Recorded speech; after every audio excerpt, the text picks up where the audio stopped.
આજથી ધોરણ 10-12ની સીબીએસઈ બોર્ડની પરીક્ષા શરૂ થવા જઈ રહી છે।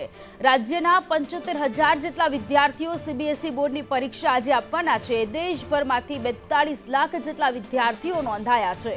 સીબીએસઈ બોર્ડ દ્વારા 9,842 કેન્દ્ર પર પરીક્ષાનું આયોજન કરવામાં આવ્યું છે।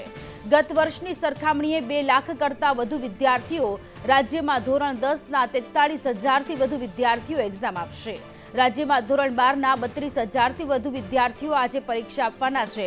અમદાવાદના 21 કેન્દ્રો પર 14,281 વિદ્યાર્થીઓ નોંધાયા છે। તો વડોદરાની વાત કરીએ, વડોદરામાં 10 કેન્દ્રોમાં 8,000 જેટલા વિદ્યાર્થીઓ પરીક્ષા આપશે। સવારે 10 વાગ્યા બાદ પરીક્ષા ખંડમાં એન્ટ્રી નહીં મળે।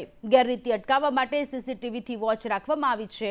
240 જેટલા વિદ્યાર્થીઓ દીઠ એક સીસીટીવી મોનિટરિંગ ઓફિસર છે।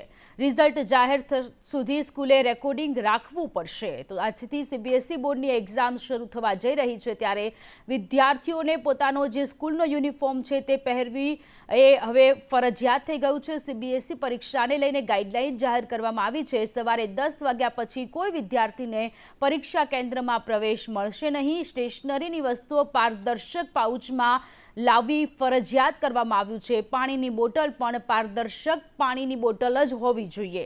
આ સાથે મેટ્રો કાર્ડ, બસ પાસ, પૈસા પરીક્ષા કેન્દ્રમાં અલાઉડ નથી। કોઈ પણ અભ્યાસ સામગ્રી પરીક્ષા કેન્દ્રમાં ન જ લઈ જઈ શકાય। આ સાથે સીસીટીવી ફૂટેજથી નજર રાખવામાં આવી રહી છે।